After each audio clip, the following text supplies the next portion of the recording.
నమస్తే. కాంగ్రెస్ పార్టీ అధికారంలోకి వచ్చిన తర్వాత 6 గ్యారెంటీలు వరుసగా ఒకటొకటి అమలు చేస్తున్నటువంటి పరిస్థితి. సో గతంలో ఏదైతే ఎన్నికల ప్రచారంలో ఇచ్చినటువంటి హామీ ఏదైతే ఉందో 2 లక్షల రుణమాఫీ. సో 2 లక్షల రుణమాఫీ, రైతు భరోసాకు సంబంధించి ఇప్పటికే కసరత్తు నడుస్తుంది. రేపు మంత్రివర్గ భేటీ ఉంది. సో త్వరలోనే ఖచ్చితంగా 2 లక్షల రుణమాఫీ చేస్తామంటూ మంత్రివర్గ భేటీలో చర్చించబోతున్నారు. సో ప్రధానంగా ప్రతిపక్షాలకు సంబంధించినటువంటి అంశాలు తీసుకున్నట్టయితే ఇప్పటికే కేసీఆర్కి సంబంధించి జస్టిస్ నరసింహ కమిషన్ సంబంధించి కరెంటు కొనుగోలు ఇష్యూ నడుస్తుంది. సో ఈ అన్ని అంశాల మీద మాట్లాడదాం.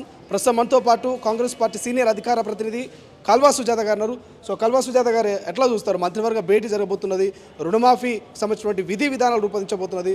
సో అమలయ్యే అవకాశం ఉందా 2 లక్షల రుణమాఫీ అనేది?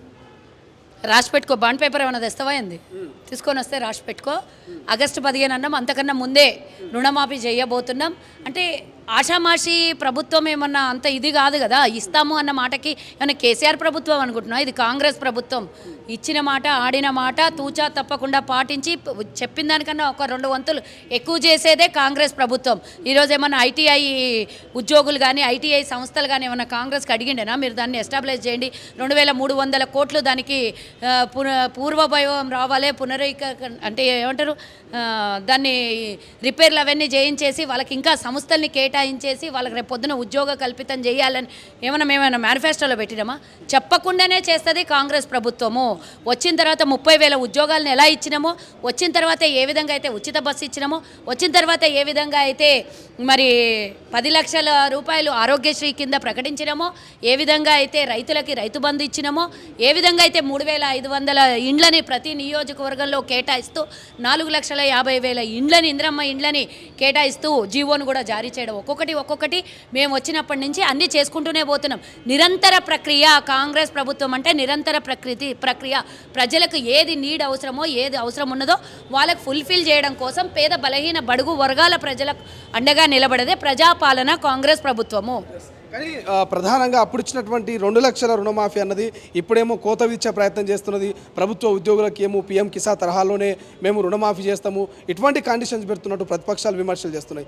ఏం చెప్తారు? ప్రతిపక్షాలు పల్లేని విమర్శలు చేస్తే, పనికొచ్చే మాటలు ఏదన్నా చెప్తే, వాళ్ళ సందేశాలు కానీ వాళ్ళకు ఉన్నటువంటి సూచనలు సలహాలు ఏమైనా వాళ్ళకి తెలిసింటే మాకు ఇస్తే మేము దాన్ని పాటిస్తాము. ఒకటే చెప్తున్నాము, ఐటీ కట్టేవాడికి పేదోడు కాదు. ఒకటి గుర్తుంచుకోండి. అంటే పేదవాడికి లబ్ధి పొందాలనా లేకపోతే బలిచిన వాడు లబ్ధి పొందాలనా మీరు ఎట్లా చెప్తే మేము అట్లా వింటాం.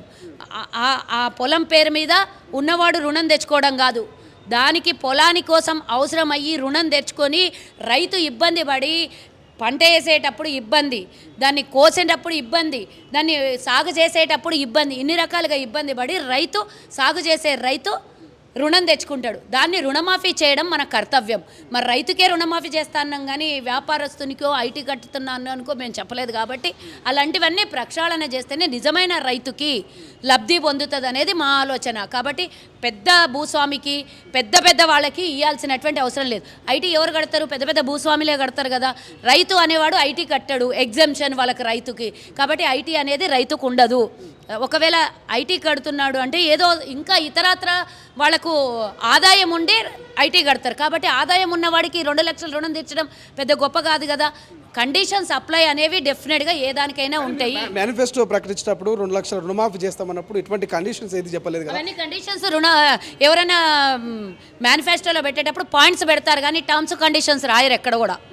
అవసరమైనది నిజమైన రైతుకి, నిజమైన లబ్ధిదారుకి పొందాలనేదే మా ఆకాంక్ష. ప్రభుత్వ ధనాన్ని వృధా కానివ్వద్దు.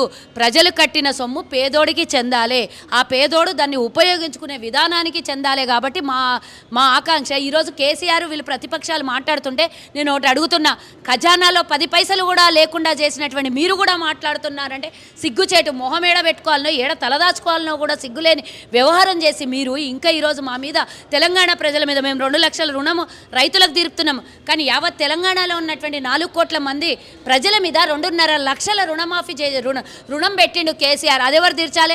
కేసీఆర్ ఆస్తుల్ని జప్తు చేసి కేసీఆర్ దగ్గర నుంచి తెచ్చి ఆ 10 లక్షల కోట్లు రుణం తీర్చాలని మా ప్రభుత్వాన్ని కూడా నేను కోరుతున్నాను. ఎందుకంటే వీళ్ళకి మాటలు ఎక్కువ ఆడనిస్తే వాళ్ళు కేవలం జైలుకు పోయి వచ్చి నేను బెయిల్ తెచ్చుకొని నేను మళ్ళీ వ్యవహారం నడిపిస్తా అనే విధంగా కాదు, పూర్తిగా ఉచ్చు బిగుసుకోవాలి. వీళ్ళ వెనకాల వాళ్ళ ఆస్తులు జప్తు చేసుకోవాలి. ఎట్టి పరిస్థితుల్లో అక్రమంగా సంపాదించిన ప్రతి రూపాయి ప్రజల ధనం, అది ప్రజలు ప్రభుత్వం ధనం. కాబట్టి తెలంగాణ జాతికి అంకితం చేయాలి. చేయాలి, వీళ్ళు పిచ్చి పిచ్చి వాగుడు మాట్లాడితే ఎవ్వరు కూడా హర్షించరు. అసలైన తొలి వెలుగు. ఫాలో వాట్సాప్ @తొలి వెలుగు official.